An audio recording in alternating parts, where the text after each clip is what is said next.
Welcome to the Journal Club edition of the EAU Podcast. In today's episode, we explore the use of antibiotic prophylaxis for extracorporeal shockwave lithotripsy treatment of urolithiasis, appeal trial. We are delighted to be joined by our panel: Professor Thomas Tai, Professor Kari Tikkinen, Professor Zafer Tandogdu, Dr. Daron Smith, and Dr. Guido Kamphuis. Thank you for joining us. Let's begin the discussion. Dear listeners, good morning, good afternoon, or good evening, good night, maybe even. Thank you all for joining us today for this very first EAU Endourology Section Education Group podcast. And for this very first podcast, we will have a Journal Club edition, also the very first Journal Club edition. We will talk about a very, very important trial that was very recently published about something that is dear to our hearts and that we do almost on a daily or weekly basis: shockwave lithotripsy, and whether or not we need to give antibiotics to prevent any infection from that procedure. Now, I have a good team here ready for this podcast, and I'll have them introduce themselves. Professor Tikkinen. Thanks, Thomas. A pleasure to be here. I'm Kari Tikkinen, a urologist and professor from the University of Helsinki and Helsinki University Hospital. Professor Tandogdu. Hi, everyone. I'm Zafer Tandogdu. I work at UCLA in London. I'm the chair of the infectious section of EAU. Dr. Kamphuis.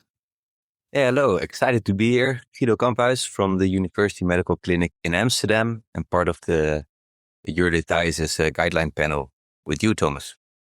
And Daron Smith. Yeah, hi. Good morning, afternoon, evening, good night. Daron Smith, endoluminal endourologist. I work with Zaf, also at University College Hospital, London. And I'm Thomas Tilley from the University of Ghent. Let's start this Journal Club right away. Daron, you take the lead with the first question. So here we are. It's a great pleasure to be discussing a multicentre randomised controlled trial. We don't have many of those in surgery, and certainly not in urolithiasis. So this is the appeal study, and it's based upon Kari Tikkinen and team's work. So the first questions are to you, Kari. Why did you and your team want to set up this trial? How did you go about it? What was the study design? Talk us through the last 10 years of your work. Thanks, Daron. This appeal trial, this is investigator-initiated international multicentre blinded trial across 12 countries and 12 centres in 9 countries. Started with Phil Violet in London, Ontario, Canada. And the real question, if really single prophylactic antibiotic use is worth in routine patients, shockwave lithotripsy patients. So we all know that after shockwave lithotripsy, you can get an infection. The risk is real. It's not very large. Many think practice has been all over the place, some partly because earlier trials have been typically small, often unblinded. They didn't have many events, patient-reported events, so they are underpowered. So, and at the same time, antimicrobial resistance is increasing and the pressure on antimicrobial stewardship has increased. So we wanted to do the appeal trial and design it to give trustworthy randomized evidence to guide whether it's worth doing prophylaxis in these patients. So what we actually then did, we randomized adults going shockwave lithotripsy for urolithiasis to either placebo or ciprofloxacin, either oral or IV. And then we blinded all patients, clinicians, educators, statisticians. And then we did the study in a little bit more than 1,700 patients and then got trustworthy results.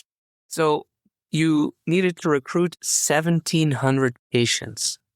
I'm assuming that's because the risk of getting a urinary tract infection after shockwave lithotripsy is rather low. And to identify a clinically significant difference, you need a ton of patients. And like you mentioned, you needed 10 years to complete this study. I wonder, and I can imagine that you had a lot of pitfalls that you encountered during the study, and maybe even at some point considered quitting altogether.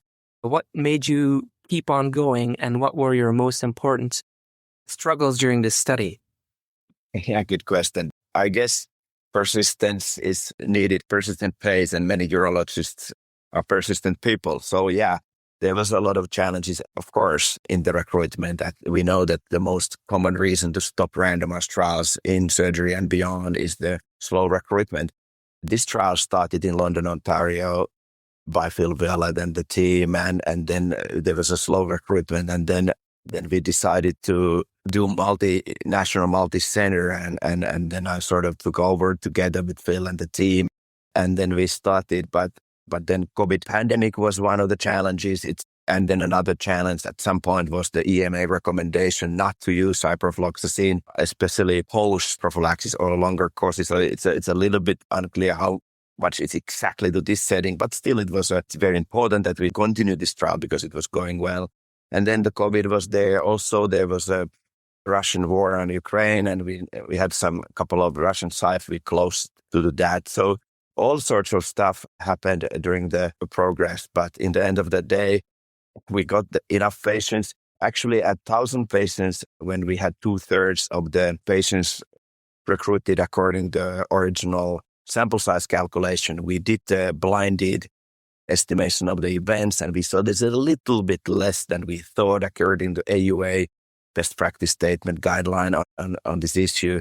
So there's a little bit less there was infections, the outcomes, and then we decided to extend the recruitment from the original 1,500 to 1,700. So yeah, so the rates are low. So in the end, actually, there was 1.2% risk of pyelonephritis in the placebo group and 1.2% in the ciprofloxacin group. So there was a signal and there was an effect of ciprofloxacin, but you need thousands of patients to show that it works. Then the question, is it needed, is completely different question. So what APPEAL showed, antibiotic prophylaxis worked. It also showed that there are patients who get infection, but the question to everyone, and is a prophylaxis, and the answer is no, we don't think everybody needs, because only one person gets pyelonephritis. So what we need to now identify better is those who actually should get prophylaxis. Also telling that nobody needs prophylaxis would not be correct in my view, first of all, because some do get pyelonephritis, and you need to remember that in this trial, we excluded all the highest risk patients, such as those with the history of urosepsis or those with struvite stones or those with catheters. So there are definitely some patients who could benefit, but the challenge is to know who are those patients. Kari, for the listeners, it's very important to read and understand trials. Who is studied in this trial? Could you clearly explain the patients that are participating in this trial and also the ones that were excluded for this trial? Thanks for the question. So first of all, this is shockwave lithotripsy trial. So you need to have urolithiasis. You need to have a kidney stone or ureter stone. And so we didn't exclude anyone based on previous surgery, previous shockwave lithotripsy, or even having a current stent. So you can have a stent in. What we did exclude, we took the urine analysis from everyone. So if that was a positive, or nitrites, or urine culture, or if you had any antibiotic going on, you were excluded. Or if there was clearly planned antibiotic use post-shockwave lithotripsy, exclusion.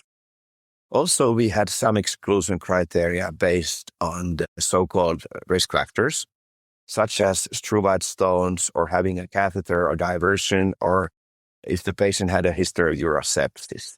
So, and also if we knew that this patient will need endoscopic procedure, we would not take. So they are kidney and ureter stone patients who can have a stent, who have a sterile urine and don't use antibiotics and don't have some of these risk factors. So these are the lower risk patients from the patients what we treat. So the highest risk patients were not included in the trial, except maybe some people would have considered that stent patients could be seen as a higher risk, but we included them.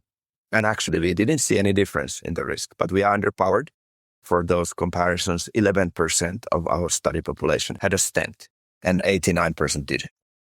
So that's clear, Kari. That's great. So we've got the population of the patients that you studied. We know the intervention, that was ciprofloxacin, either oral or IV. And we know the comparator, that's against placebo. So we know those things. We now need to understand the outcome measure that you chose, because there were some composite measures. Tell us about those and why you chose what you did. So the primary outcome was the incidence of composite, as you said, composite of asymptomatic bacteriuria, symptomatic cystitis, pyelonephritis, or urosepsis. We used the American Urological Association best practice statement for power calculations. And that actually said that there's incidence of 5.7 versus 2.1 without and with antibiotic prophylaxis. And that way we calculated the 1400 originally. You can clearly see that and ask that is asymptomatic bacteria a good outcome? Is it a patient important? No, it's not patient important. However, you could think about it. It's a clearly first step towards the patient important outcomes. And of course, for the trial and to make it feasible, it made the power calculation much smaller. If we would have used symptomatic cystitis or pyelonephritis urosepsis, we probably would have needed double amount of patients in the power calculation. Actually, a little bit surprisingly, the results were powered in the end of the day for pyelonephritis, which we didn't expect originally. When you think about these outcomes, also symptomatic cystitis is difficult when it comes to lithotripsy, because what is symptomatic cystitis after lithotripsy? Because you can have a Steinstrasse, you can have a stone in distal ureter, you can have symptoms because of the stroke-weight lithotripsy maybe, and they can be very difficult to differentiate from the so-called real bladder-level cystitis. So what we did, how did we define the symptomatic cystitis, was that they had to have a asymptomatic bacteria plus symptoms. And then we use IPSS plus question about pain and burning. So we had 3 questions: frequency, urgency, and pain/burning. And if any of those were more than pre-stroke lithotripsy, we thought it's symptomatic. So that's the way we did it. I understand it's not perfect. It can be because of symptomatic cystitis, but it can, as I said, because of distal ureter stone. But how can you differentiate? So in the end of the day, the perfect outcome, I guess, would be pyelonephritis urosepsis only. But to be powered, you would have needed maybe 10,000 patients or something like that per arm even. Now, a little bit surprisingly, actually, we were able to show the benefit of pyelonephritis. There was a 9-0, 9 pyelonephritis in placebo and no pyelonephritis in antibiotic arm. So it became statistically significant. All those primary and secondary, they were borderline, so significant. They are in the same direction, so that we can conclude that antibiotic prophylaxis likely prevents infections post-stroke-weight lithotripsy. Kari, thanks. That sounds pretty cool. I mean, you invested quite a lot of thought in designing the study, identifying the outcome set. But clearly it's quite challenging, and the challenge you faced is not something quite unique to this trial, to appeal trial. Unfortunately, in infectious diseases after surgical procedures, we do not have consensus on the core outcome set. I'm sure there are teams who are working on it or who will work on it definitely after seeing the results of this study. But we do have outcome sets defined for epidemiological purposes by the CDC and ECDC joint definitions. So yeah, I mean, the asymptomatic bacteria discussion, Kari, can go on forever. But I do agree that you do see a difference despite it's underpowered for symptomatic infections. Yes, cystitis can be very challenging to define, but there's a double in the effect. We've got 2.6 in placebo, 1.3 in the intervention arm. I do congratulate you on the taking up the challenge, let's say. It's very difficult in terms of identifying outcomes. So, Kari, this is quite a study you just did, 1,700 patients, and not that many infections, though statistically and clinically significant. I think the main question for me is, what do we do with this data? How do we implement this? Is this something that we need to use to change the guidelines today? Who do we need to give antibiotics to? How do we use this data on a daily basis when treating patients with shockwave lithotripsy? Thanks for the question. Yeah, I mean, for most patients, baseline risk is low. It's a single disease percentage, 1%, 2%, 3%, depending, something like that. So in those patients, even which showed that antibiotic prophylaxis works and the relative risk reduction is there, the absolute difference is small. So you need to maybe treat hundreds or even at least 100 to get one patient benefit. So obviously not everybody needs antibiotics. But then on the other hand, for some patients, they do develop pyelonephritis. And actually, you need to remember that we excluded the very highest risk patients. So according to earlier risk factors, so they are patients. So I think the key is that the care should be individualized. You can't say that nobody needs ever antibiotic prophylaxis, but you also shouldn't prescribe it to all. Definitely not. Especially now to be aligned with the antimicrobial stewardship and the increasing antimicrobial resistance. So you need to think your local resistant patterns, what antibiotics works in your area, and you need to take the recommendations into account regarding fluoroquinolones not being the recommended first-line prophylaxis. So the clinicians should try to identify higher risk patients, and they can use prophylaxis in those and then avoid in many other patients. So who are then the high-risk patients? We are actually working on that.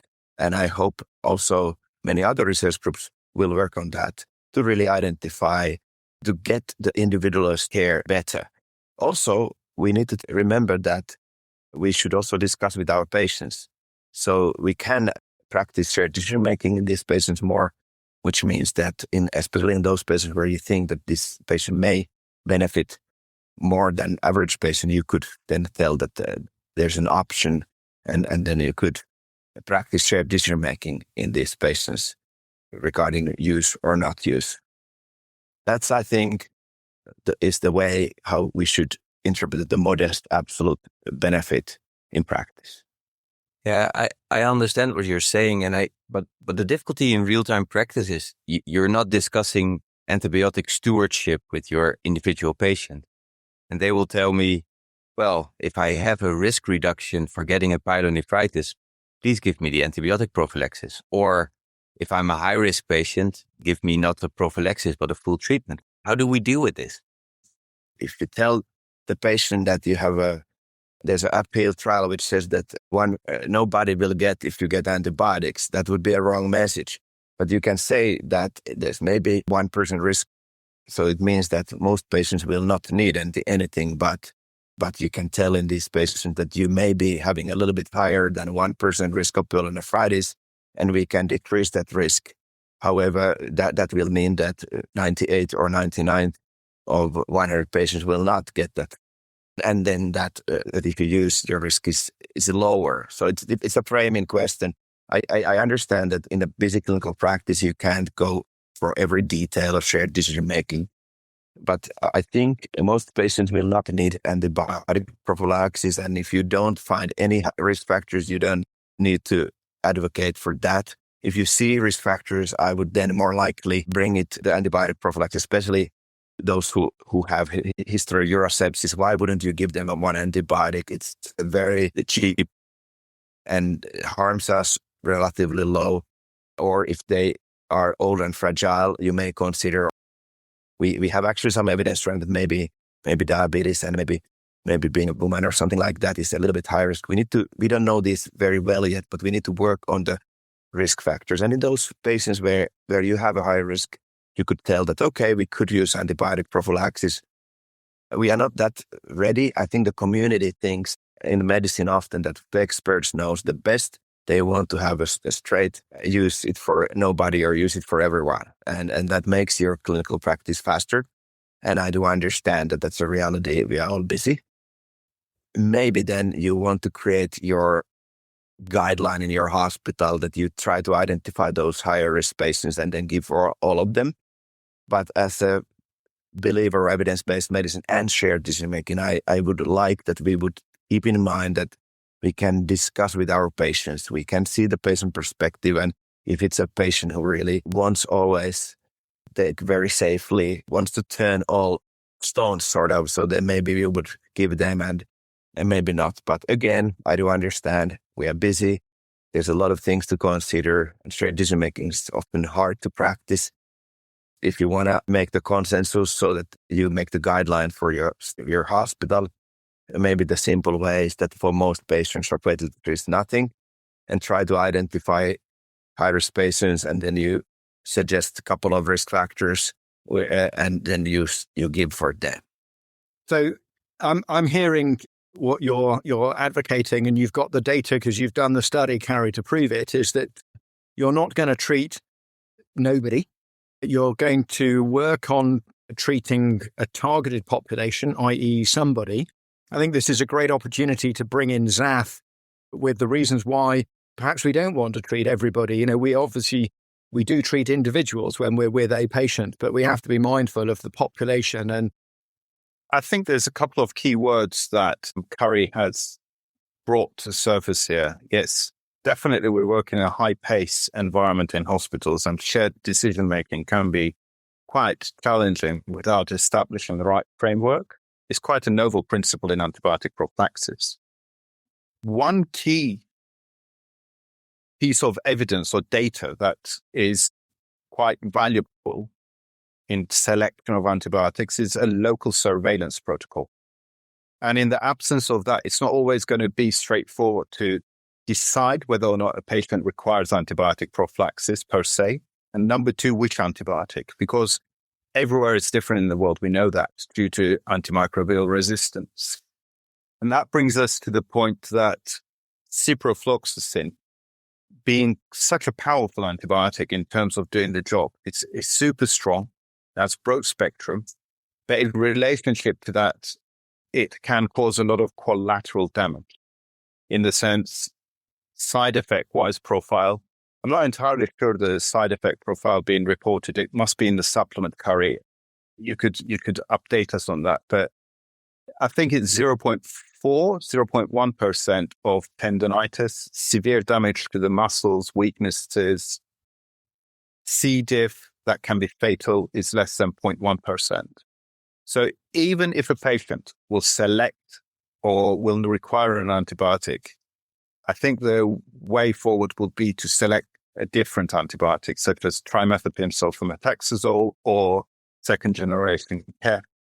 But again, it links to my first point. You need a local surveillance protocol to decide on those. So this brings us to the point you need to work very, very closely with your microbiologist in the sense to know who needs an antibiotic, and if they do so, which antibiotic. And again, it brings me back to one of the previous comments that if you go into the mode of shared decision-making, why some patients might say who they're high risk, well, give me a treatment dose. And my answer to that question will be that we do very well know that if you give treatment dose in the context of prophylaxis, no matter which risk group, you're increasing the incidence of severe infections beyond 30 days. So those will be my points. But I guess I agree with Kari that antibiotic prophylaxis is not for everyone. There is a select group, but we yet don't know who they are. And I think that the next step of research will be, rather than a trial setting, we need different designs to answer that question. Oh, sorry, Zaf, but it's an interesting comment. What kind of trial design would you recommend or think necessary to find this risk profile of patients? Yeah, that's a good question. I mean, so within the trial setting, as Kari highlighted, you select patients who go into a trial. So by definition, you're selecting a group of population, and Appeal has shown us that the rate of infection in the low risk population, the highest of the highest, has been excluded in Appeal trial. You need a prospective observational study. You need an incidence study. But these are very expensive studies. So if you don't have the funding for that, then you will run a point prevalence study to capture the prevalence of events. That's not considered level 1 evidence, perhaps in the evidence generating world, but in terms of decision for which antibiotic you're going to use, that's the best you're going to get, because take into consideration as time progresses, the antimicrobial resistant profiles will change. your population will change per definition. So 10 years ago, a trial conducted will not be valid for today. I can slightly sidetrack for the listeners also. 1981, you had trials looking at antibiotic prophylaxis for TRP, and the antibiotics used in those trials are no longer valid in the current world because resistant rates for those antibiotics has gone beyond 20%. So the short answer is you need to work with epidemiologists. You need prospective observational studies. We have come up with one study design. I'm not trying to go into advertising anything here, but we got a deep Euro study trying to have an umbrella study looking into each intervention and the infection rate with the variation in antibiotic prophylaxis across Europe, which we'll start recruiting very soon. And we're looking at each procedure one by one, and we need thousands of patients for each procedure. They're very, very difficult to run these studies, which is why I commend Kari for running this study. But the listeners should be aware of the fact that it took 10 years and it's very valuable data. I agree with what Zaf said regarding the study design. So we always need to remember that if we want to establish what works, if we are comparing interventions, for instance, does antibiotic prophylaxis works, we need to do a randomized trial. But if we want to know who are at risk, what are the risk factors, what's the baseline risk or something like that, trial is almost never the best way to do it because trials typically have exclusion criteria. So we need to have an observational prospective cohort study such as Zaf was just describing. So those way we can identify those patients who are at highest risk. So APPEAL established that in the little bit lower risk population, there's a real infection risk, which is not very high. Antibiotic prophylaxis works, but we are not really advocating for or against based on this data. Although this is, I would say, the most trustworthy trial and largest by far, it shows that some patients would benefit from antibiotic prophylaxis. It shows that most people don't need it. And regarding the antibiotics, what you should choose, it's not showing that you should choose ciprofloxacin. It was our choice in this era before these recommendations and a little bit after, and also in the sites where there was no high resistance rates. And that's not the case anymore. In many places, you need to think about another antibiotic. And I happen to know that at least in Southern Europe, in one country, they have started APPEAL 2, how they call it, with another antibiotic. And I'm not going to tell you more about details. These guys can tell about their trial later. But I'm looking forward to that. And that antibiotic is going to not have a ciprofloxacin because they have a high resistance of ciprofloxacin and because of the recommendations not to use in that country.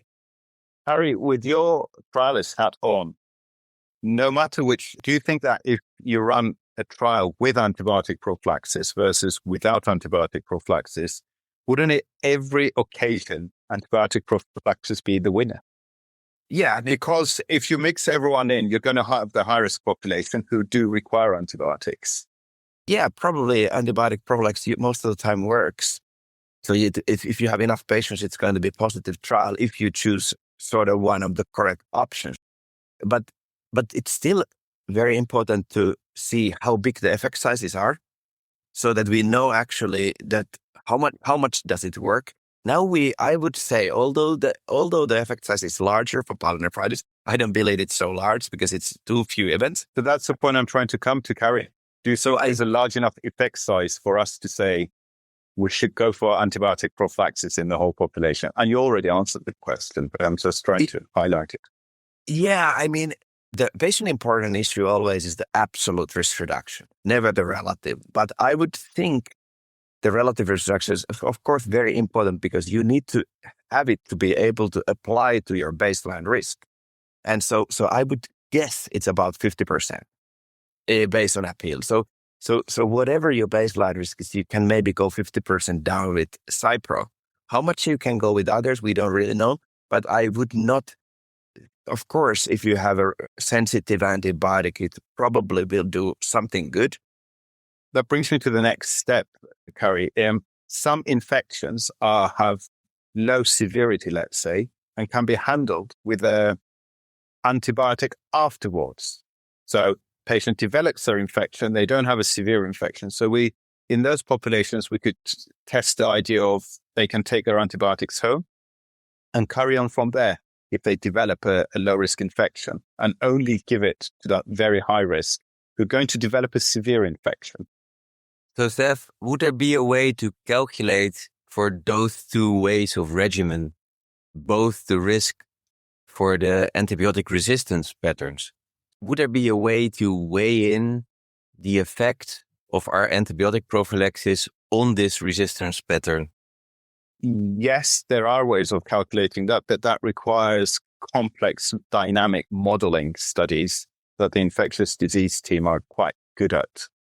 So you need to use multiple sources of evidence, including your local surveillance, trial data that gives you the absolute risk, to apply it on a dynamic modeling, which will tell you the benefits overall. Essentially, it's a simulation study that will tell you if is it worth it or not. And because the reason I suggest something like that is you can't run a trial for every intervention every 5 years as antimicrobial resistance changes. So you need to amalgamate different sources of evidence, essentially. If I can add quickly about this, is the antibiotic prophylaxis worth in these patients? I mean, it's a value and preference sensitive decision. We know now that in these lower risk patients of what we had in APPEAL, the pyelonephritis risk goes 1.2% down. So it's about 1 in 100. Is that enough?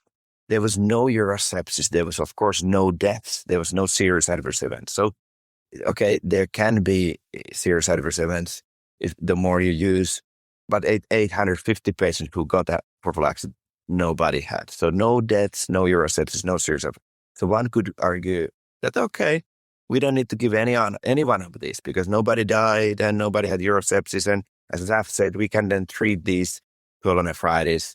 But then on the other hand, somebody could argue that why wouldn't you find out those higher risk patients? Because clearly some did get pyelonephritis. And that's maybe a little bit, I think, more like that way. But the interpretation definitely is that this trial results does not advocate for routine or prophylaxis, even for it should be very selected prophylaxis. Well, as our first EAU endourology podcast, I think that's a terrific start. And we've covered an enormous amount of material, from the difficulty of setting up a randomized controlled trial in the first place to actually working out what your inclusion criteria are. And of course, the exclusion criteria that we've covered a relatively low risk population for shockwave lithotripsy, but we've included some of the day-to-day patients that we see, such as the patients that have got a JJ stent in. And we've heard a bit of scientific rigor about the fact that the relative risk reduction is always going to be greater than the absolute risk reduction. We've seen the relative risks of the composite outcome related to bacteriuria and infection symptoms, with ciprofloxacin 2.7%, with placebo 3.9%. So antibiotics do seem to make a difference. And we've heard about that particularly in relation to the more worrying risk of a pyelonephritis, where there were none at all with the ciprofloxacin and 9 patients, so 1.2% on the placebo. So as with all trials, there's kind of something in it for everybody. Does that make you decide that ciprofloxacin is the key thing and everybody's going to get it? Do you bring in some of Zaf's comments about the particular potency and issues around that drug and antimicrobial resistance, and then go, well, I'm not going to give this to everybody. I have to treat 100 patients to avoid one pyelonephritis. Is there some way of risk stratifying? And like all good research, new collaborations come, new ideas come, and we keep pushing things forwards. So to everybody on the panel, and particularly to Kari, the last words to you. Thank you for doing the podcast. We hope that you found it interesting to listen to. The article is open access, so if you've not read it already, you should certainly download it and see for yourself. But last words, Kari, as the lead author on the study, to you, sir. And thanks, Daron, and every one of you it's a big honor and pleasure that you gave us the chance to be the first of your podcast with our trial. On behalf of Phil Willett and other field trial leaders, I'm very thankful, first of all the patients who decided to trust us and come to the trial. And with them, we were able to create trustworthy evidence. And of course, this is a teamwork. So we had clinicians, all sorts of clinicians from 4 WHO regions and 9 countries. So thank you very much for all those individuals who contributed to the appeal trial. Thank you. Thank you very much. Thank you for this insightful episode. We are sure our listeners enjoyed it. To keep up with the latest EAU podcasts and stay informed on the urological advancements, be sure to subscribe to our EAU podcast channel on your favourite podcast app. Until next time, keep learning and stay inspired.